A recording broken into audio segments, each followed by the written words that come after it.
2025 തദ്ദേശ സ്വയംഭരണ സ്ഥാപനങ്ങളിലുള്ള തെരഞ്ഞെടുപ്പിൽ ഒരു കാര്യം വ്യക്തമായി. ജാതി സംഘടനകൾക്കും മതമേലധ്യക്ഷന്മാർക്കും കേരളത്തിലെ വോട്ടർമാരെ സ്വാധീനിക്കുന്നതിൽ കാര്യമായി ഒന്നും ചെയ്യാൻ കഴിയില്ല എന്നാണ് ഈ തെരഞ്ഞെടുപ്പ് തെളിയിക്കുന്ന ഒരു വസ്തുത.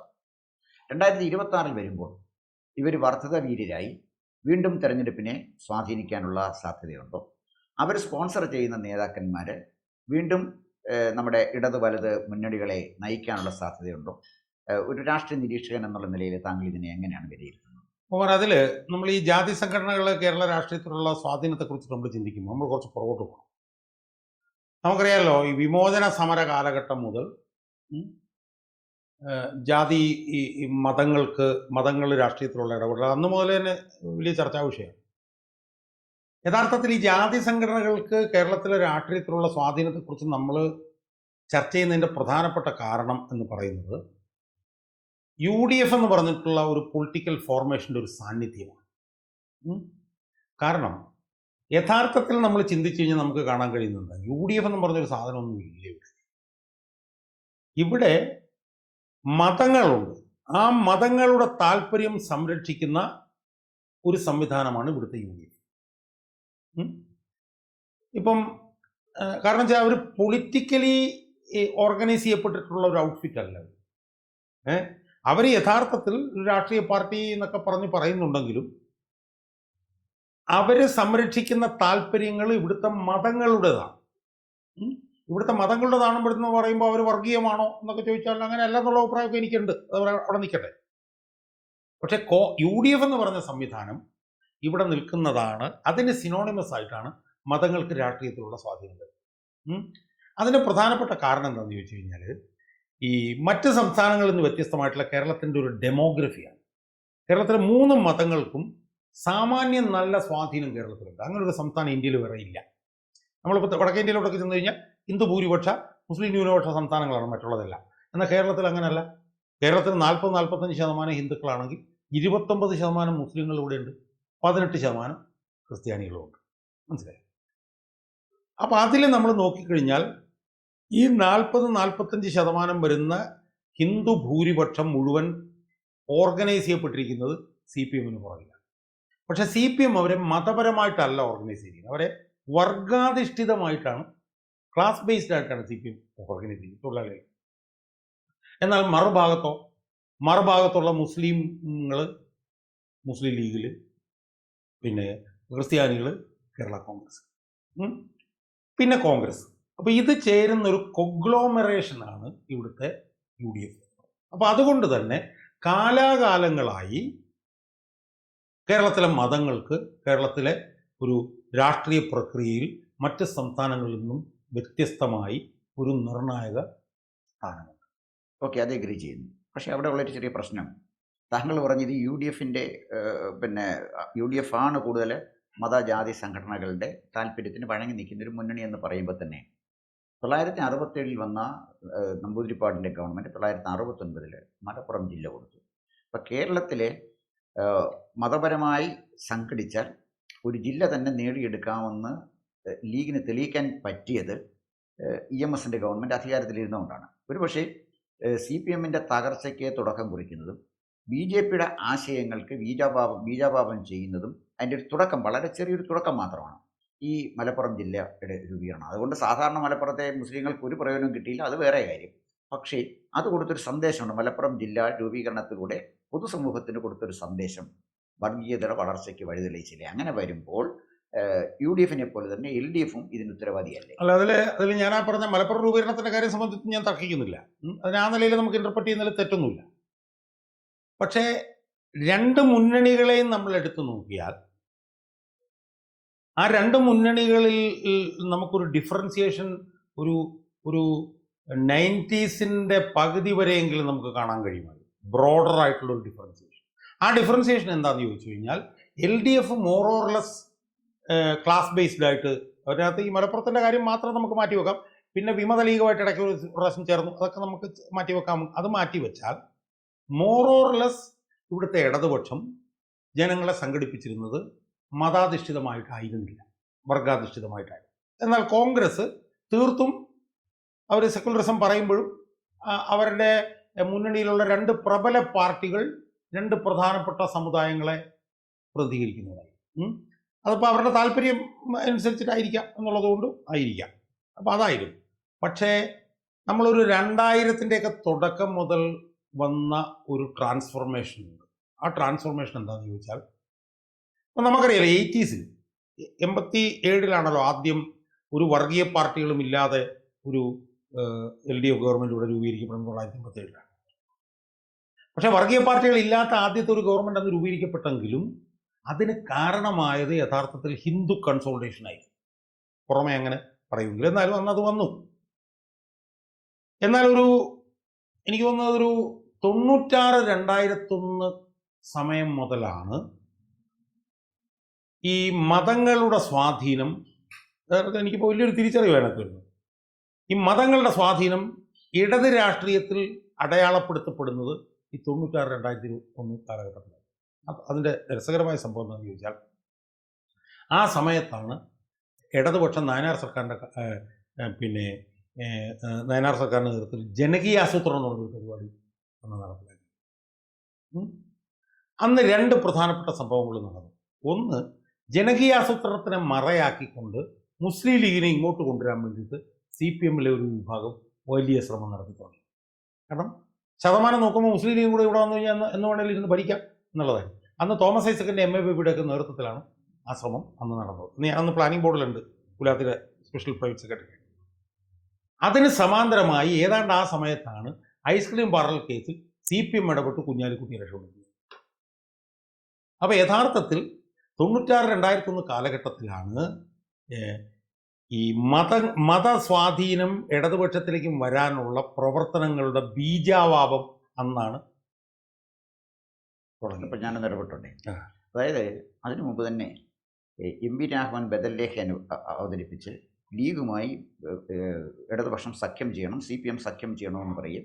അവസാനം അദ്ദേഹം പാർട്ടി രൂപീകരിച്ച് പോയ കഥ നമുക്കറിയാം. അപ്പം ഈ തോമസ് ഐസക്ക് MA ബേബി ഇതിന് തുടക്കം കുറിക്കുന്നതിന് മുമ്പ് തന്നെ രാഘവൻ ഇതിന് ശ്രമം നടത്തിയല്ലേ? ഞാൻ പറഞ്ഞു വന്നത് എന്താണെന്നറിയോ, രാഘവൻ ഒരു ശ്രമം നടത്തിയതാണ്. പക്ഷെ ആ രാഘവൻ നടത്തിയ ശ്രമത്തിൽ രാഘവന്റെ ശ്രമമല്ല മെയിൻ സ്ട്രീം CPM അംഗീകരിച്ചത്. രാഘവൻ അതിലൂടെ പുറത്തു പോവുകയാണ് ചെയ്തത്, മനസ്സിലായോ? പക്ഷേ നടപ്പാകാൻ സാധ്യതയുള്ള ഒരു വലിയ ശ്രമം ഈ 96-2001 കാലഘട്ടത്തിലാണ് നടന്നത്. അന്ന് പാർട്ടിയും അതിനോട് യോജിപ്പായിരുന്നു.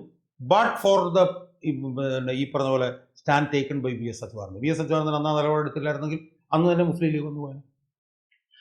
അന്ന് തുടങ്ങിയ ശ്രമം ശരിക്കും ഇപ്പോഴും അത് പല രൂപത്തിലും ഭാവത്തിലും തുടരുന്നുണ്ട്. അങ്ങനെ 96-2001 ഒരു ശ്രമം നടന്നു. പിന്നെ ഈ പറഞ്ഞ പോലെ 2013 വരെയൊക്കെ VS അച്യുതാനന്ദൻ ഉണ്ടായിരുന്നുകൊണ്ട് അത് പിന്നീട് ആ നിലയിൽ അത് മുന്നോട്ട് കൊണ്ടുപോകാൻ കഴിഞ്ഞില്ല. പക്ഷേ 2013 VS അച്യുതാനന്ദൻ രാഷ്ട്രീയ രംഗത്ത് നിന്ന് നിഷ്ക്രമിച്ചതോടുകൂടി അതിനുള്ള ശ്രമങ്ങൾ വീണ്ടും ശക്തിപ്പെട്ടു. അത് പ്രധാനമായും രണ്ട് മതങ്ങളെ കൊണ്ടുവരാൻ വേണ്ടിയിട്ടുള്ള ശ്രമമായിരുന്നു. ഒന്ന് മുസ്ലിം ലീഗിനെ കൊണ്ടുവരാൻ വേണ്ടിയിട്ട് ഒരുപാട് ശ്രമങ്ങൾ, മറ്റേ CAA സമരം വന്നപ്പോഴുള്ള ശ്രമം, പാലസ്തീൻ ശ്രമം, ഗാസ, മറ്റത് മറിച്ചത്, യൂണിയൻ സിവിൽ കോഡ് എന്നൊക്കെ പറഞ്ഞിട്ട് ഒരുപാട് ശ്രമങ്ങൾ CPM അങ്ങോട്ട് നടത്തി അവരെ കൊണ്ടുവരാൻ. അത് ഫലപ്രാപ്തിയിൽ എത്തിയില്ല എന്നുള്ളത് വേറെ. ഏതാണ്ട് ആ സമയത്താണ് വെള്ളാപ്പള്ളി നടേശനുമായി ഒരു ഇടപെടലിനുള്ള നീക്കത്തിലേക്ക് പോയത്. അതും യഥാർത്ഥത്തിൽ നടക്കാതെ പോയത് VS ഉണ്ടായിരുന്നുകൊണ്ടാണ്. VS പോയതോടെ അതിനും വഴി തുറന്നു. അങ്ങനെ എന്ത് സംഭവിച്ചു? കോൺക്രീറ്റ് ആയിട്ടുള്ളൊരു ശ്രമം വന്നത് വെള്ളാപ്പള്ളിയെ ഇങ്ങോട്ടെടുത്തതുകൊണ്ടാണ്. വെള്ളാപ്പള്ളി എന്ന് പറഞ്ഞു കഴിഞ്ഞാൽ അഴിമതിയാണ് വെള്ളാപ്പള്ളിയുടെ പ്രധാനപ്പെട്ട പരിപാടി. വെള്ളാപ്പള്ളി എന്ന് പറഞ്ഞു കഴിഞ്ഞാൽ അയാൾക്ക് കോടിക്കണക്കിന് പൈസ ഉണ്ടാക്കണം, അതിനാരാണോ കൂടെ നിൽക്കുന്നത് അവരുടെ കൂടെ നിൽക്കുക എന്നുള്ളത്. UDF ഇരുന്നപ്പോൾ UDFൻ്റെ കൂടെ നിന്നു. പക്ഷേ പിണറായി വന്നപ്പോഴത്തേക്കും പിണറായി അയാളെ മൊത്തമായിട്ട് അങ്ങ് ദത്തെടുത്തു. യഥാർത്ഥത്തിൽ ഈ ജാതി സംഘടനകൾക്ക് വലിയ സ്പേസ് ഉണ്ടാവാനുള്ള പ്രധാനപ്പെട്ട കാരണം എന്ന് പറഞ്ഞാൽ പിണറായിയുടെ തുടർച്ചയായ രണ്ട് ഭരണമാണ്. ആ രണ്ട് ഭരണം ഒരുമിച്ച് വന്നു കഴിഞ്ഞപ്പോഴത്തേക്കും വെള്ളാപ്പള്ളിയെ ഇങ്ങോട്ടെടുത്തു. വെള്ളാപ്പള്ളിയെ ഇങ്ങോട്ടെടുത്തപ്പോഴും NSS അപ്പുറത്ത് നിന്നു. സമദൂരം എന്നൊക്കെ പറഞ്ഞെങ്കിലും അവർ മിക്കവാറും തെരഞ്ഞെടുപ്പുകൾ വരുമ്പോഴത്തേക്കും UDFനായിരുന്നു വോട്ട് ചെയ്തത്. പക്ഷേ അവസാനം നമ്മൾ കണ്ടതെന്താണ്? അയ്യപ്പ സംഗമവുമായി ബന്ധപ്പെട്ടുകൊണ്ട്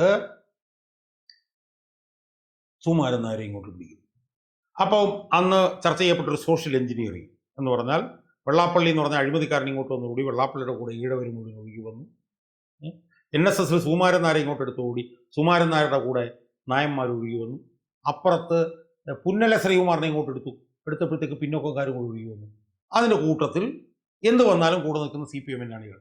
അപ്പോൾ CPM അണികൾ plus Vellappally plus Sukumaran Nair plus Punnala Sreekumar സമം പിണറായി വിജയൻ 3.0 എന്നുള്ള നിലയിലേക്ക് സമവാക്യം കിട്ടിപ്പോയി. എന്നാൽ അതിനെല്ലാം മുകളിലാണ് ജനങ്ങളുടെ ഇച്ഛാശക്തി എന്നുള്ളത് ഇപ്പോൾ ആദ്യമായിട്ടല്ല തെളിയുന്നത്. 2006 തെളിഞ്ഞതാണ്.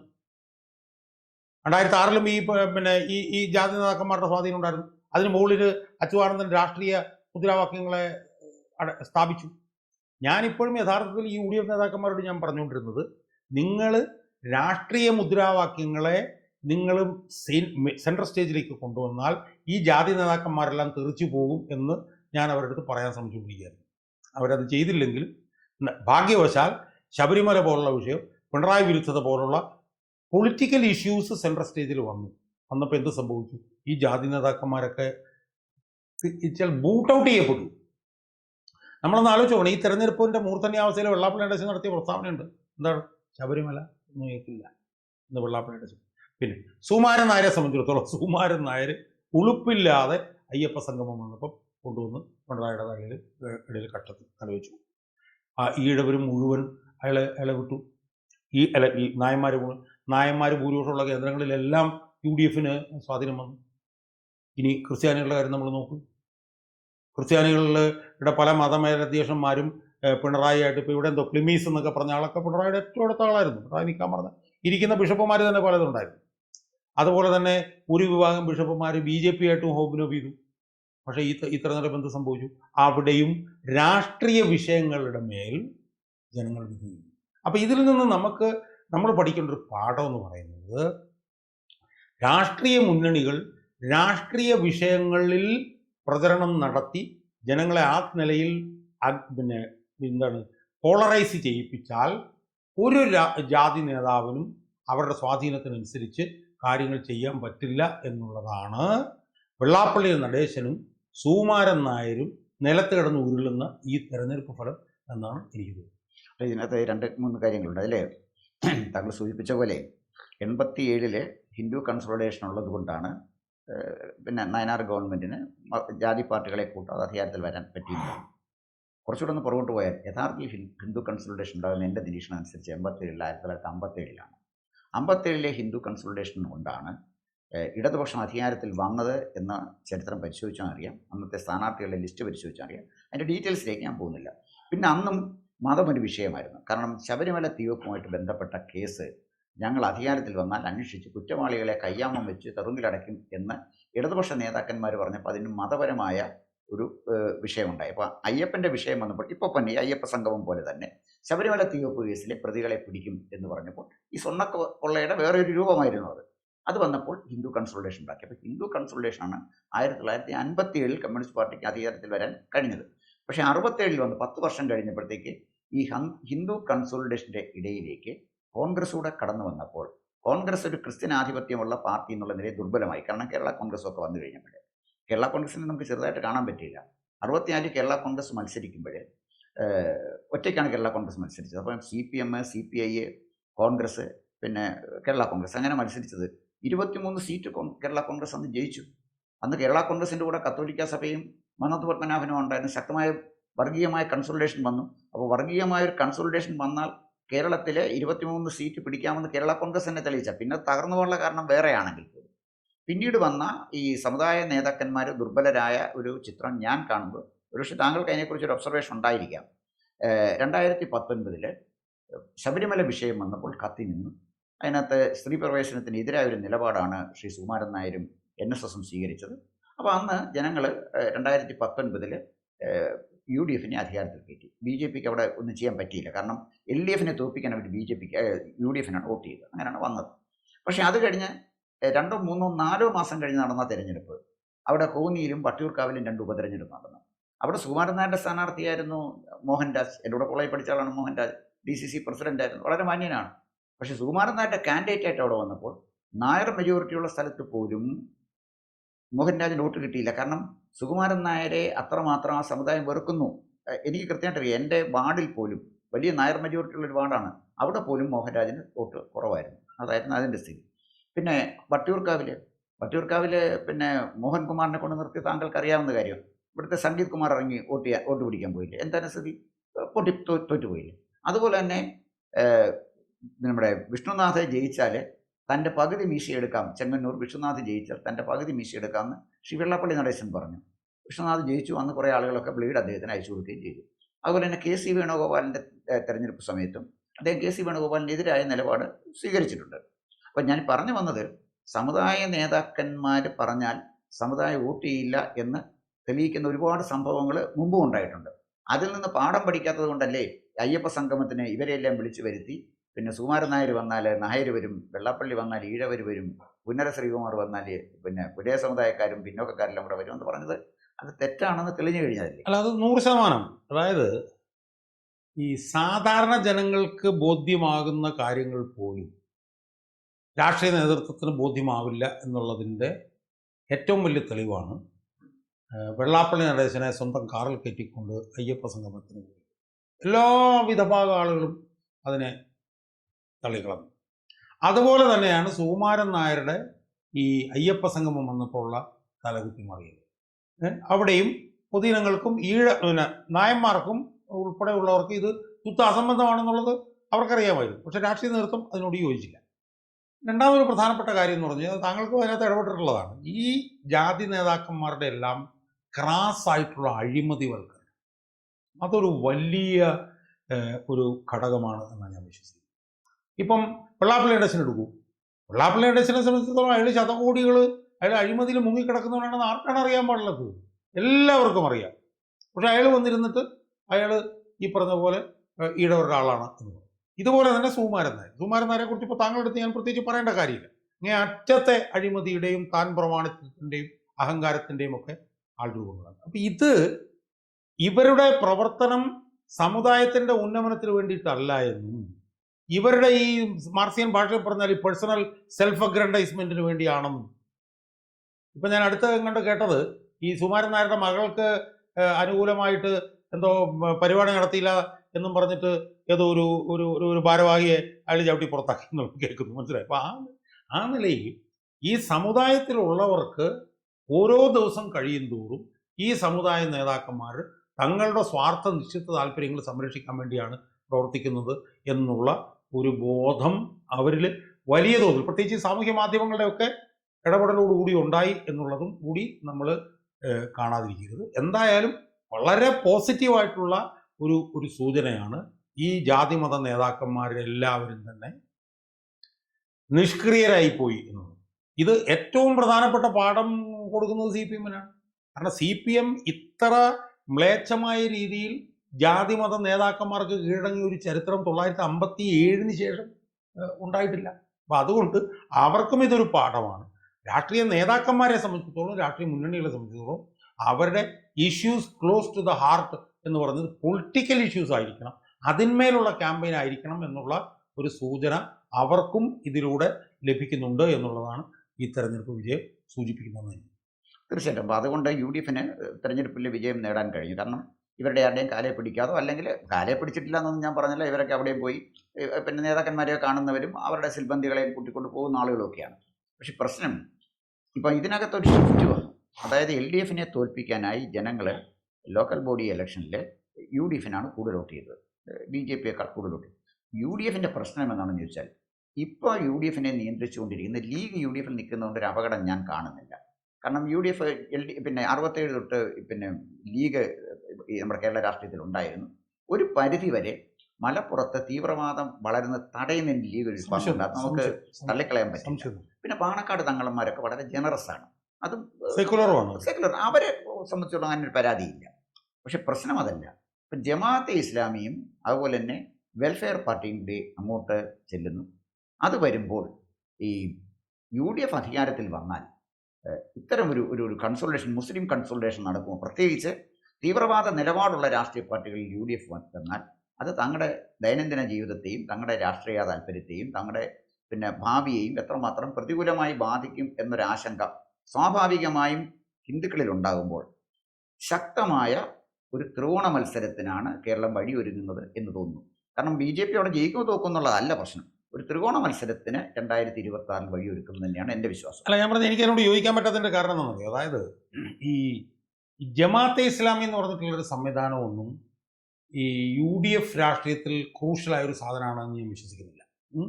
കാരണം UDF രാഷ്ട്രീയത്തിൽ ഏറ്റവും ക്രൂഷ്യലായിട്ടുള്ളൊരു നിർണായകമായിട്ടുള്ള ഘടകം എന്ന് പറയുന്നത് UDF ആണ്. ആ UDFിൻ്റെ നിലപാടാണ്, ആ നിലപാടിലാണ് മുസ്ലിങ്ങൾ നിൽക്കുക. ഇപ്പോൾ ജമാഅത്തെ ഇസ്ലാമി എന്ന് പറഞ്ഞ പാർട്ടിയുടെ താല്പര്യം എന്ന് പറഞ്ഞാൽ എന്താ? അവർക്ക് ഈ UDF എന്ന് പറയുന്ന സാധനത്തിൻ്റെ കൂടെ കൂടണം, അത് അവരുടെ താല്പര്യമാണ്, മനസ്സിലായി? പക്ഷെ ഇവിടുന്ന് ഒരു താല്പര്യം തിരിച്ചില്ല.